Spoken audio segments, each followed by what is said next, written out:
Imagine calling for help, but no words come out. You're bound, gagged, and alone. Your only lifeline is a tiny device strapped to your wrist. And time is running out. This is not fiction. This is what happened in a quiet American suburb, where a woman fought against all odds to survive being buried alive by the man she once loved. At exactly 12:56 p.m. on October 16, 2022, a 911 dispatcher received a strange call.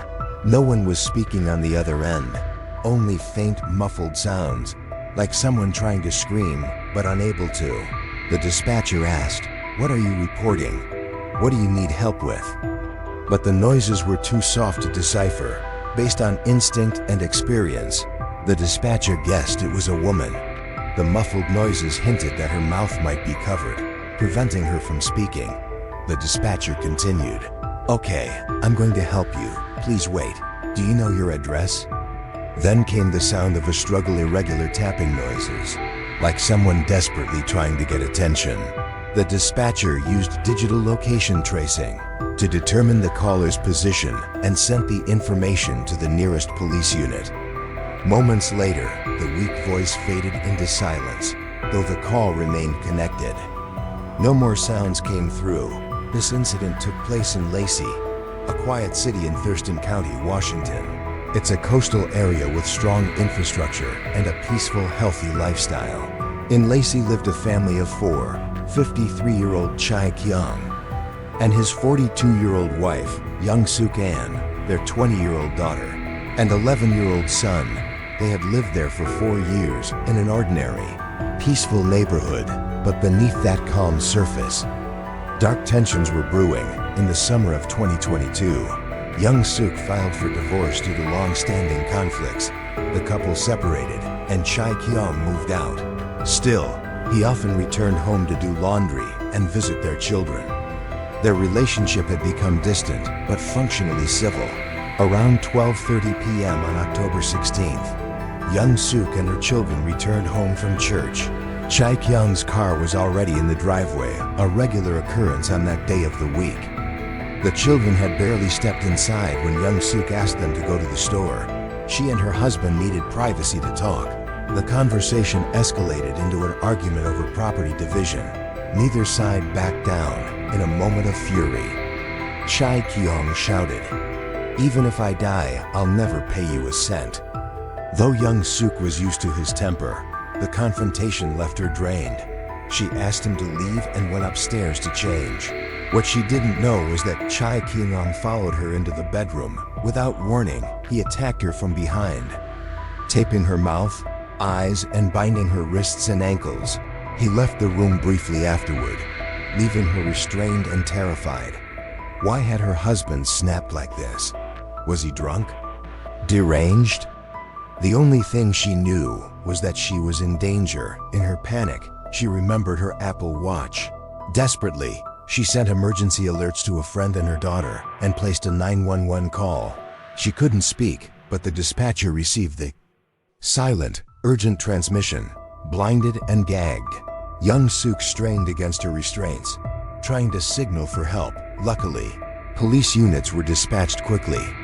But before they arrived, Chae Kyong returned. A neighbor's surveillance camera captured him pulling his wife from the upstairs bedroom to the garage. Noticing the Apple Watch still active, he smashed it with a hammer, hitting her wrist several times in rage.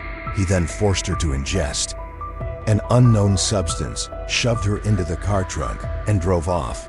Footage showed his vehicle speeding away from the neighborhood just as a police cruiser passed by, unaware he was the suspect. The car escaped toward a remote mountain area. Soon after, officers arrived at the house. The front door and garage were wide open. Inside was silent, no signs of struggle. A shattered Apple Watch, still connected to the emergency line, lay on the floor. Moments later, the children returned from the store, stunned to find police and their parents gone. The daughter explained that her mother had sent them out so she could speak with their father. While on her way home, she received a distress message from her mother and saw her father's car pass by. Further investigation revealed a history of domestic violence reports against Chae Kyong. Young Suk once had a restraining order, later revoked. Police collected neighborhood surveillance footage and identified the speeding vehicle as the suspects. A manhunt began. Chae Kyong's vehicle had traveled about 11 kilometers from the house. Deep into the mountains, there, he dragged Young Suk from the trunk, stabbed her in the chest, and began digging a hole. Though wounded, she remained conscious, bound and gagged. She tried to keep dirt out of her nose by tilting her head slightly as he buried her alive.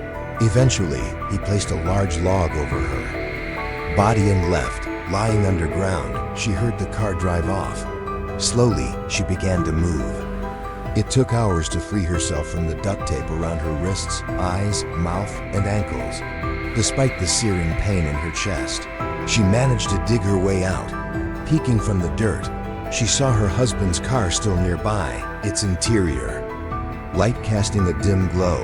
Realizing she had no time, she pushed the log aside, crawled out of the shallow grave, and ran in the opposite direction. After 20 to 30 minutes of stumbling through darkness, she reached a house. The time was 12:52 a.m. Without hesitation, she knocked on the door and recounted everything. Covered in dirt and blood, she was taken in by the family, who called the police. When officers arrived, Young Suk hid behind the shed, emerging only after confirming they were police. "My husband tried to kill me," she said. "Please help me. He's still somewhere in the woods." Seeing the dirt, bruises, and duct tape remnants on her body, police believed her. They treated her wounds and took her to the hospital.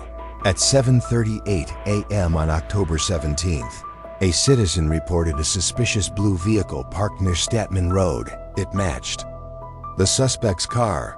44 minutes later, Chae Kyong was arrested. He was found to be mentally and physically sound and was charged with attempted murder, kidnapping, and first-degree assault. Near Statman Road, police discovered a freshly dug hole 165 meters long, 76 meters wide, and 48 centimeters deep. Inside were bloodstains, hair, duct tape, and pieces of a broken watch. Prosecutors filed charges including first-degree attempted murder, domestic violence, kidnapping, assault, and coercion. They requested that he be denied bail. Young Suk hired a private attorney and made a public plea. "Please don't release him. I'm terrified for my life. If he gets out, he will come back to kill me." The defense argued for $150,000 bail, citing Chae Kyong's 30-year service as a U.S. intelligence officer and clean criminal record. They suggested job-related stress as a possible cause for his actions, but this only deepened Young Suk's fear. She knew what he was capable of. If released, he could do unimaginable things. The court ultimately denied bail. The case remains under trial, while Young Suk survived and is trying to return to a normal life, shopping, preparing Halloween treats for her children. The trauma runs deep. The scars left behind are more than skin deep. This case is a chilling reminder of how quickly danger can strike, and how vital it is to stay calm and use whatever tools you have to survive. Sometimes, a small device like a watch can mean the difference between life and death.